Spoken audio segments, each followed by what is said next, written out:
This is KGW News at Sunrise. I saw, 83 people right in front of me. A car crashed into a holiday parade in Wisconsin, killing 5 people and injuring more than 40. This morning, one suspect is in custody. We have the details. Last Wednesday, the Portland City Council voted to refund Portland police millions of dollars. We're going to tell you some of the initial things the Bureau will do with the money and why the chief believes it could reduce gun violence in the city. Also this morning, emergency approval by the FDA adds millions of additional people to the eligibility list for a COVID booster shot. We'll share why health officials are recommending people get that extra dose before they travel for the holidays.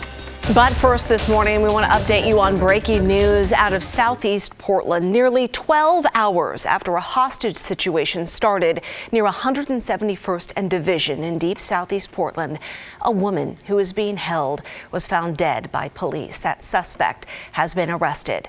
Devin Haskins is there live near the scene for us, where officers were shot at several times by that suspect. Devin, what's it looking like now? Well, right now I can tell you that Division is back open after being shut down for some time. While this whole situation was unfolding, it started IFB was caught right around 3 o'clock in the afternoon. A woman calling 911 hostage. When officers knocked on the door, did not fire back. They say from inside and inside, both over the phone and loudspeaker, but were unsuccessful. They say they broke some windows to get a better look and again were fired at. Eventually, the officers were able to get into a barricaded spot in. The man inside locked. This morning, that man was taken into custody. He was taken to a local hospital to be evaluated. Officers did say, though, tragically, they did find a woman dead inside. We don't know how she died or the name of the woman inside. Again, Division back open this morning, just a couple officers blocking off the apartment complex. And so far, officers have not released the name of the man that they took into custody that he's facing. For now, we're live on in Southeast Division. Back to you. Devin, thank you. I saw, 83 people right in front of me get hit.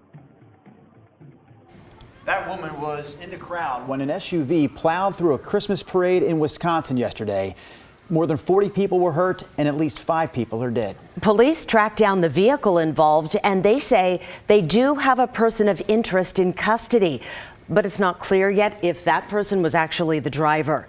Officials say an officer tried to stop the SUV when it drove through the barricades by firing their gun. They report the bullets did not hit any bystanders. The situation, of course, still developing this morning. We will certainly keep you updated as we learn more. Back here in Portland, the police chief addressed gun violence in the city and the additional funding that will allow the Bureau to hire more officers. Chief Chuck Lavelle says he wants to start that hiring process as soon as possible, but he also said the process is going to take some time. That's because the Bureau had to lay off its recruitment manager and other people directly involved in the hiring process a long time ago when the money wasn't there. So now the chief says he's working to build back what he calls the hiring machine.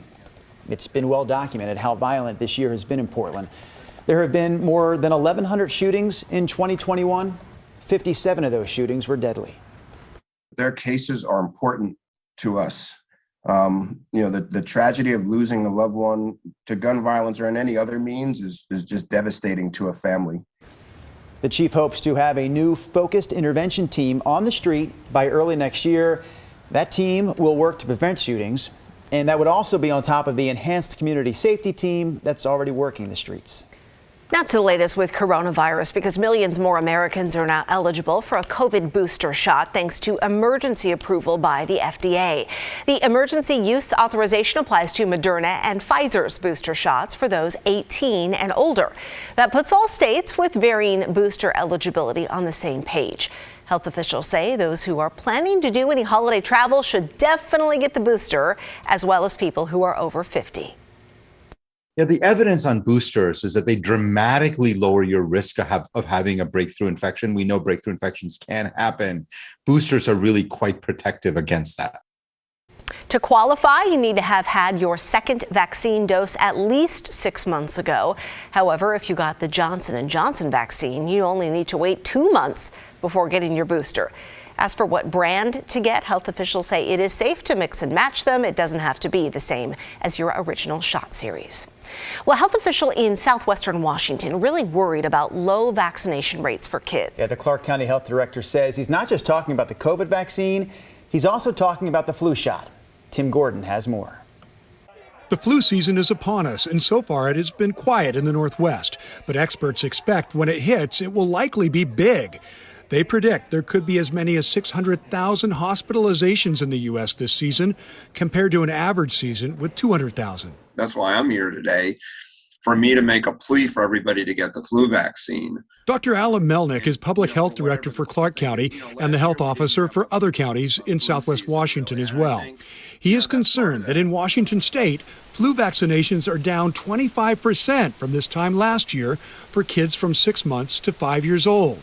Why? The doctor can only make an educated guess. And yes, COVID-19 is part of the answer. Overloaded the healthcare system. There may be fewer visits for it. Maybe the politics have something to do with it around, it's always been a struggle to get flu vaccination rates up. But Melnick says it could be a particularly bad time to get the flu with other ailments out there, the coronavirus at the top of the list. This is a time of year when other respiratory viruses begin to circulate, which is even more reason why anybody who's eligible for flu vaccine and anybody who's eligible for a COVID-19 vaccine should be vaccinated. And because last flu season was super light, our immune systems may be more susceptible to getting it this year.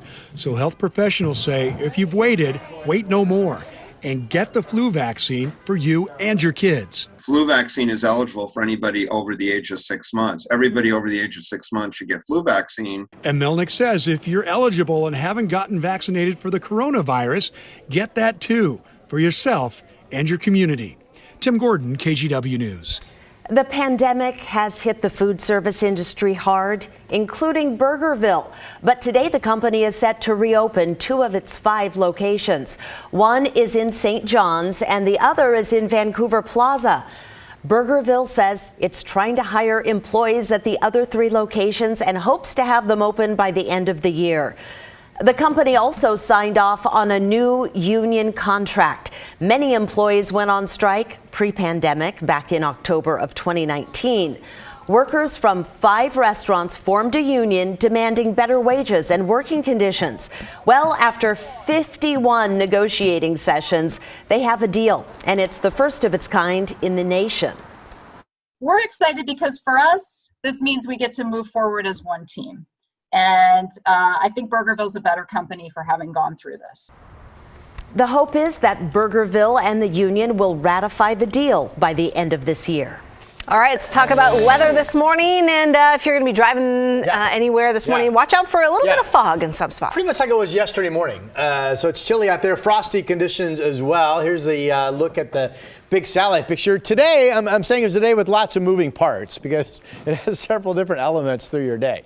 All right, so we're dry right now. We have the frosty conditions in spots. We have fog in spots. Not this band of clouds, but this one is the front that comes in this evening into the overnight hours. That will bring, it looks like a chance of rain increasing this afternoon along the coast. We could see the first raindrops in Portland and Salem as early as 4 o'clock this afternoon, although it could hold off until more like early evening.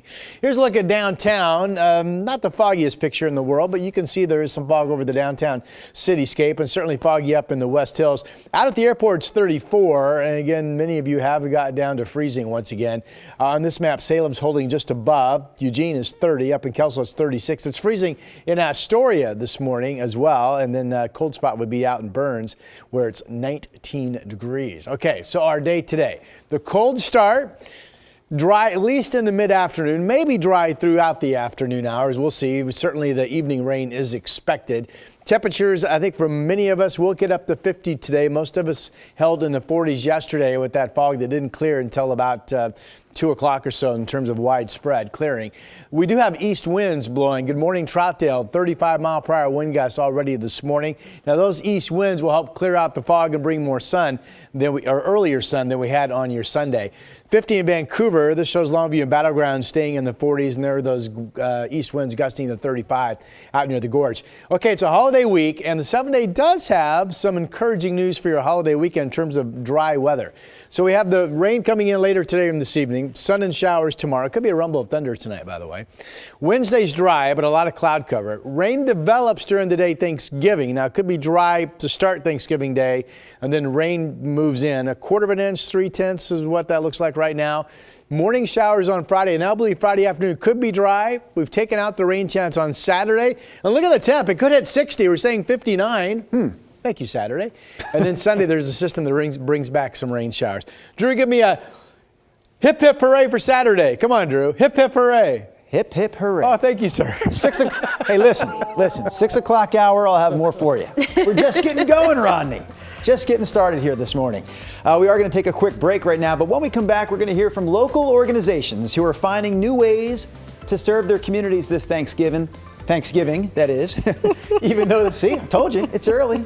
Even though the supply chain shortage is making things extremely challenging this year. But first, there are viral videos on social media that are actually claiming you can undo the COVID vaccine by bathing with certain chemicals, taking a bath. Our Verify team looks into why this is not possible right after this break.